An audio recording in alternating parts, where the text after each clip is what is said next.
Meet our heroes! You better behave, it's Aru, the vengeful half-orc paladin. I wanna smash something. Dominus Spiritus Sanctus, it's half-blind warlock Lucian Kane. Power shall be mine! He's Noir, he's Blanc, it's half-elf detective rogue Damon Creed. Great darkness is brewing, and I intend to uncover the devilish fiends behind us. Guard your jewels, it's Ains, the money-loving drow rogue. Let's get thieving, shall we? I have no idea, and neither do you. It's Blossom, wild magic sorcerer. You want spoon? Completely original character, don't steal. It's Donatello, the Turtle Ninja Chef Wizard. Cowabunga, good sir.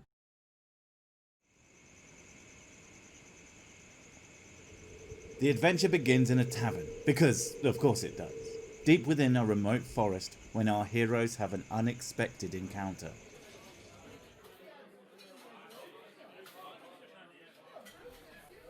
A carriage approaches. A man in brightly coloured clothing with small bells on his waist enters. He smiles as he strides over to the table. Aru folds her arms and glares at him, slightly confused but mostly irritated about having her evening interrupted. Somebody wants attention. Damon docks out a cigarette and leans back in his chair, watching with mild curiosity. Now, let's see what the fellow wants. Hello, the man gestured wildly. You look like the right adventurers. I have been tasked to give you this letter, if you wish to take it. He pulls out a wax-sealed letter from his waistcoat in an unnecessarily overdramatic fashion and holds it out towards the group, gently shaking it impatiently, making the paper rustle. Blossom watches him intensely. His stomach growls and he smacks his lips, wanting to eat the paper, but Damon grasps the letter, barely leaving his seat. He rolls his eyes at the mild inconvenience. The stranger continues to loom over the table, rocking on the heels of his shiny but inexpensive shoes. Damon quickly inspects the letter. He can't recall the insignia on the seal, but it feels strangely familiar. Birds soaring over a tower. I know this from somewhere. Damon mutters to himself, then puts the letter down on the table with a sudden realization. I can't read this. You don't speak common? Chuckled Donatello, peering down at the envelope from behind his wizard's tome. Of course I do. I'm just cautiously paranoid about reading random, possibly cursed writings from strangers. Damon lights himself another cigarette. I'll check it. Donatello waves his claw over the envelope, sensing for any arcanic residue. He then licks the paper, leaving a small, wet imprint, and makes a note in his book. It's fine, he says patronizingly, while using his claw to make a clean cut along the envelope and removes the letter inside to read aloud. Hail to thee of might and valor. I, a lowly servant of Barovia, send honor to thee.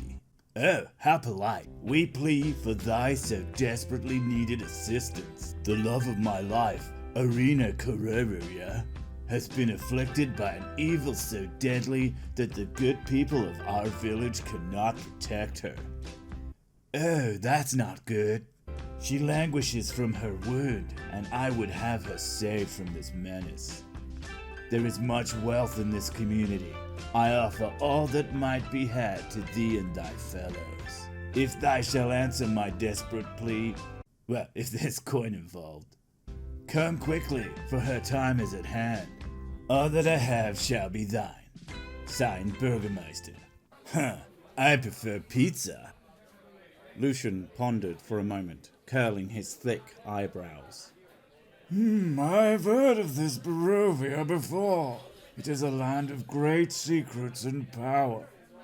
I suggest we go there immediately. The brightly coloured man starts swaying anxiously. Aru notices the pained smile on his face and the bead of sweat rolling down his forehead. Blossom assumes he is dancing and begins to clap. Why so nervous? Bellows Aru, leaning forward toward him. I was tasked with getting a group of adventurers from the old inn as fast as I could. Lucian stares at him with suspicion. He thinks this positive attitude is just an act. But he thinks that about everyone. In his childish disapproval, he implants a single word into the stranger's mind, causing the man to frantically flick his eyes across the tavern to determine the source, but quickly regains his focus. I have a carriage prepared to take you to beautiful Barovia, if you are willing. Please hurry though, I shall leave at midnight. Blossom dinks a bell on the man's belt. Blossom help. Heads towards the carriage and promptly sits on the driver's bench. Aru sighs, grabs her axe, and follows Blossom's lead. Fine, I've got nothing better to do. What kind of reward do we get for doing this? Asks the turtle as he packs up his spellbook and plodded outside. I was informed by my master there are many riches to be earned. The stranger gave a pleased smile while raising his eyebrows. Damon and Lucian reluctantly follow the others, and Ains silently slinks into the carriage without a word. The luxurious carriage really doesn't belong around these parts. Damon sees on the door the same sigil as the wax seal of the letter. Where do I know this from? Blossom attempts to befriend one of the horses by poking it with his spoon staff. Good horse. Surprisingly, the horse is not interested. The stranger steps up onto the driver's bench and says, "To beautiful Barovia then." A fine mist starts to pour in from the tree line. Make yourselves comfortable, the journey may take a while. Now we ride. How long is this going to take? Grunts Aru, her built upper body struggling to lean out of the small carriage window. Oh, don't worry about that, replies the man, turning his head to peer behind him. Just relax and enjoy the view. He winks at Blossom and commands the horses to move.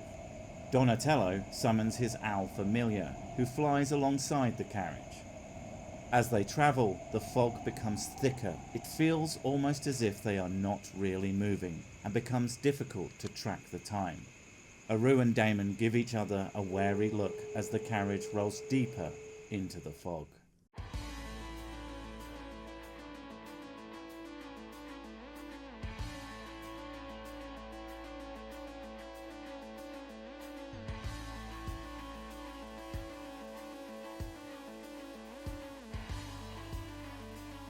The horses halt outside a towering castle wall that, while sturdy, shows obvious signs of disrepair.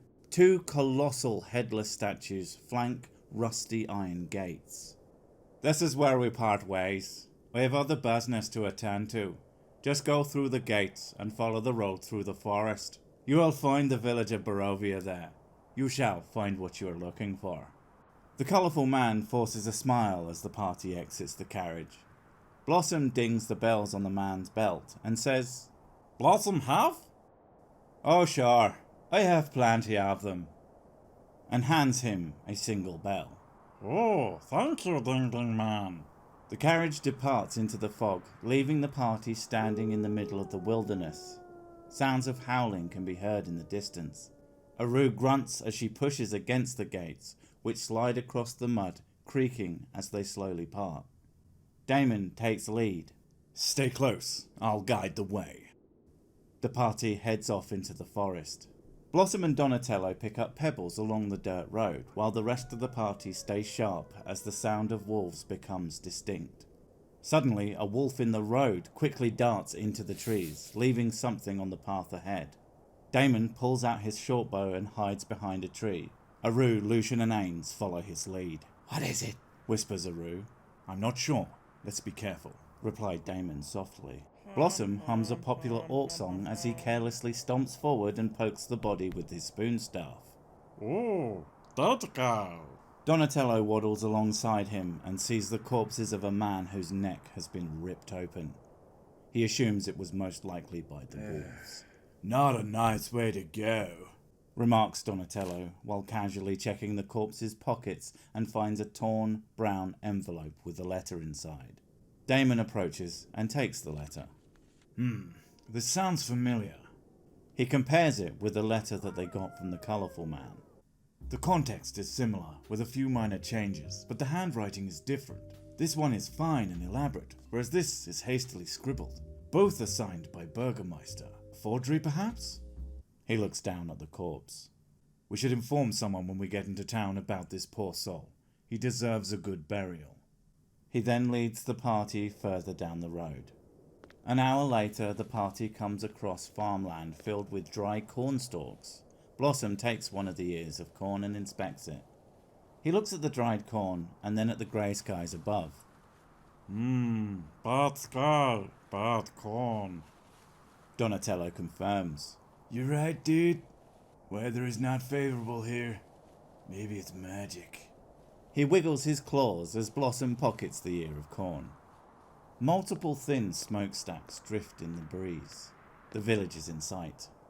Finally, civilization. Barks a Roo, and she finds the enthusiasm to speed up. A silhouette of a castle can be clearly seen in the distance, stationed upon a hill past the village, crowned with swirling, thunderous clouds. As they enter the village, it is eerily quiet. Rundown houses dot the entrance road into town. Their windows are boarded and doors are reinforced, but no one wanders the mud-cladded street. Rather cheery place, Remarks Damon sarcastically.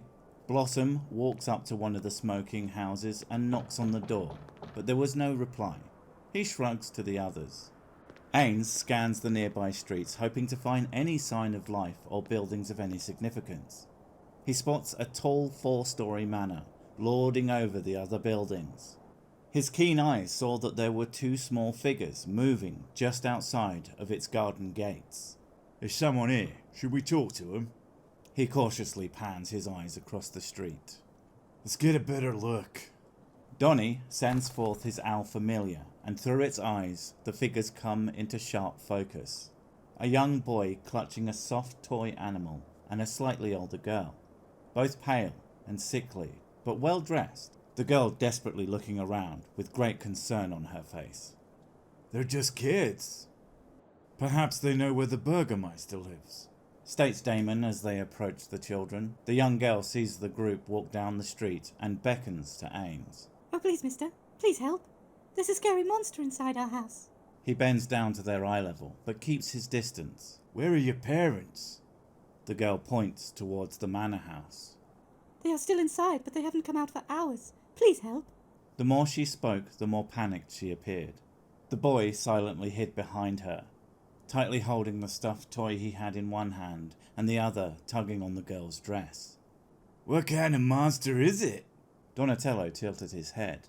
I don't know. There were just loud growling noises and my mother told me to take my brother outside. Please help us. Ains peered into the window of the house. Inside he could see a grand spiral staircase and some fine wooden furniture. Everything was still, no signs of movement. Where would your parents most likely be?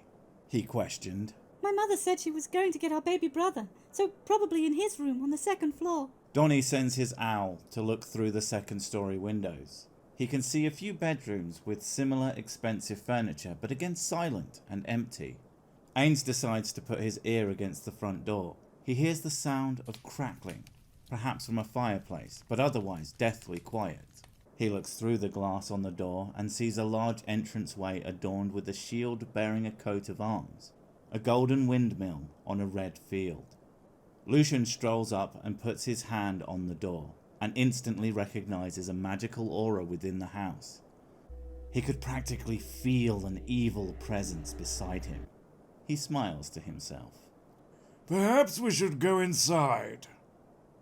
Blossom looks at the children and pats one of them on the head with his spoon staff. Blossom, help. He pushes past everyone and casually flings the door open. Okay, let's go. Donny, suddenly realizing what's happening, quickly tries to keep pace. Let's kill this thing and leave. Aru aggressively sighs and storms inside. The others follow, keeping their wits about them. Hello? Anyone home? Ains calls out, but hears no reply. As the party ventures deeper into the house, the scent of mildew and dust fills their nostrils. This place has not been cleaned in a while. Blossom finds painted portraits arranged around the coat of arms. He takes a closer look at the faces and sees well-dressed, stiff-postured aristocrats with emotionless, stony faces. Husband, wife, and 2 children, who resemble the ones he met outside. Blossom considered taking one of the paintings, but realizes his pockets are simply not big enough. Ah! Donny inspects the portraits as well. Vampires. He nods in agreement to himself. They push forward towards the staircase. The room has a high ceiling decorated with a crystal chandelier and marble tiled floor, with an impressive matching fireplace.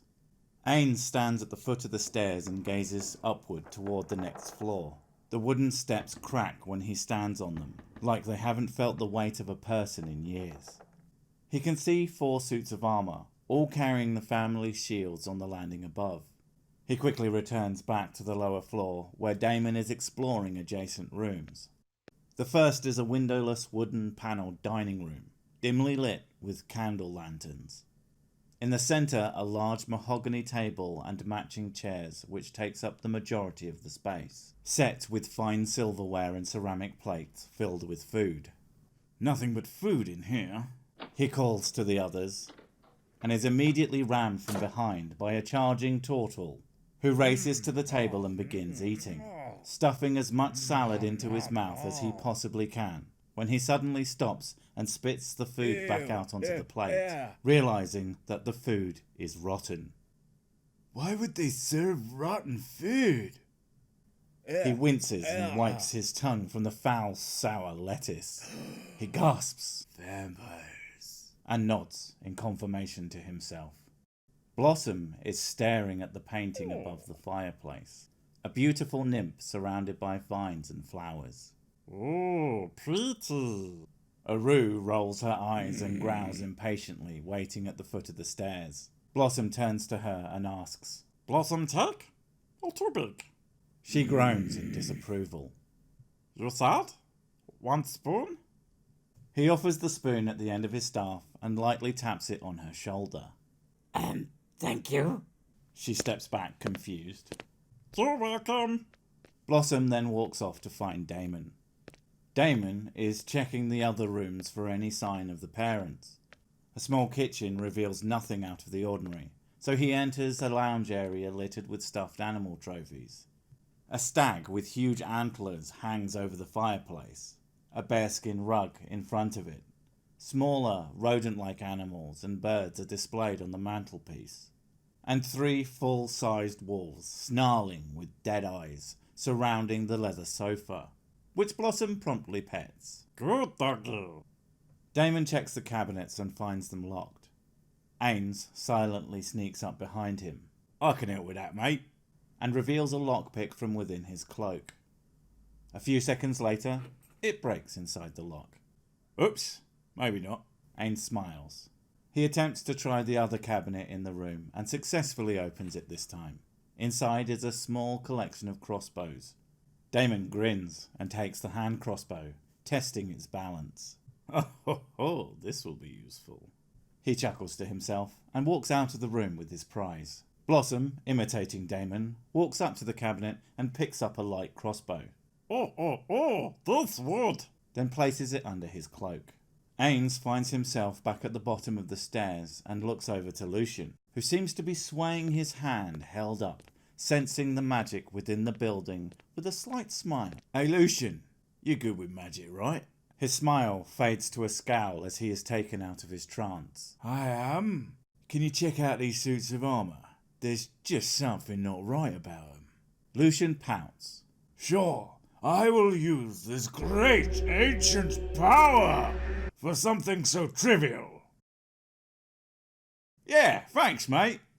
Ains replies and pats him on the shoulder. Damon calls out, Hey, Rue, have my back. I'm going to check upstairs. Finally, progression. grunts Aru and follows him. Donny turns to Blossom. Let's not get left behind. Okay, Turtle Man. Chims Blossom in retort. On the landing are 4 suits of armour, each with a spear and a shield. Both pairs flanking a set of doors, and towards the end of the corridor, another fireplace which holds a portrait above of a family. A plaque on the frame states simply, Durst. Lucian waves his hand over the armour. Nothing. He then goes back into his trance. Donny discovers an ornate brass button on the wall in the hallway. He licks it and a bell rings somewhere downstairs. Probably for the servants, even though there doesn't seem to be any, remarks Damon. Blossom politely knocks on one of the doors and walks inside into a large, echoey room with thick, dark curtains, draping down stained glass windows depicting people dancing and playing instruments. There is a dusty harpsichord toward one end of the room and a beautiful standing harp towards the other. He plays an orc nursery rhyme on the harpsichord as Ains wanders around the room. Some kind of music room. Seems that way, replies Damon, wiping dust off the instrument. Ains notices the mantelpiece has a stone figure of dancers. He waves it near Donny. Feel anything weird? Donny takes a sudden step back. There is definitely something powerful within this house, man.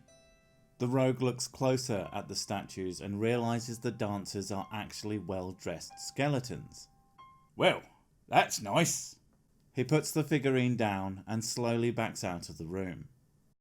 The party heads into the opposite room, which is a cramped library with hundreds of books on shelves stretching to the ceiling.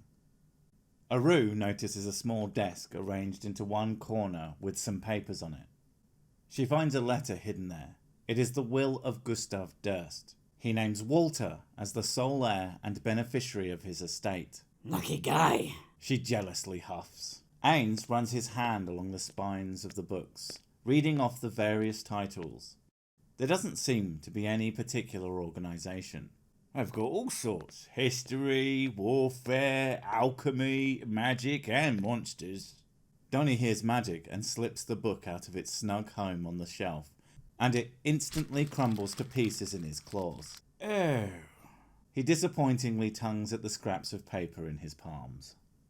Damon examines the height of the bookcases. Seems like a reasonable collection. Perhaps there is something on the magic that binds this house. He searches for any books out of the ordinary and finds a red leather-bound book with no title. He cautiously pulls at the book. Suddenly, there is a click, and the bookshelf grinds itself inside the wall and reveals a hidden room. Ains eagerly leans inside. He finds stacks of books on small shelves and a heavy, solid-looking wooden chest at the end of the tiny nook. Its lid is already halfway open, with a skeleton slumped over the box. Blossom pokes the remains with his spoon staff, and it falls to the side, revealing 3 poisoned darts embedded into the ribs. The drow gently steps over the bones and peers into the chest. So that's how he died. He lifts the lid to show the others an unloaded crossbow hidden within. He finds a bag inside, filled with strange gold coins that depict an unfamiliar profile of a young man with the name Strahd von Zarevich carved below. For reasons known only to himself, Blossom is convinced that the coins are tiny mimics. Oh, danger sack! He shouts. Donatello retreats into his shell, and Ains puts the coins inside his cloak. It's fine. They're just foreign.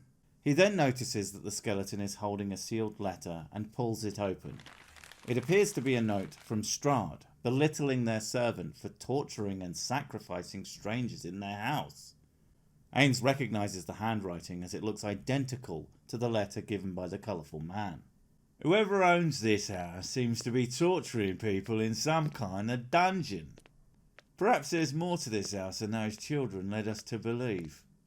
Damon smirks. The basement would be a good place for a dungeon. I don't see any way down. Maybe there's a dark altar in the attic. Ains leads the party back to the spiral staircase. Planning to check a higher floor, he turns to the others with a half-excited, half-worried look on his face. Wait a tick, I want to check this out. He silently glides up the stairs and sees another series of doors. Standing at the top of the stairs is a solitary suit of armour, spear and shield in hand. Ains comes back down the stairs. Seems safe, but let's be quiet, shall we, lads? He stares quizzically at Donatello, who is licking the banister as he ascends the steps. What? Damon pulls out his shortbow and readies an arrow while crouching behind the banister, midway up the stairs, waiting for the others to pass him. Okay, I'll go slow. Blossom says, banging his heavy feet as he rises up the stairway.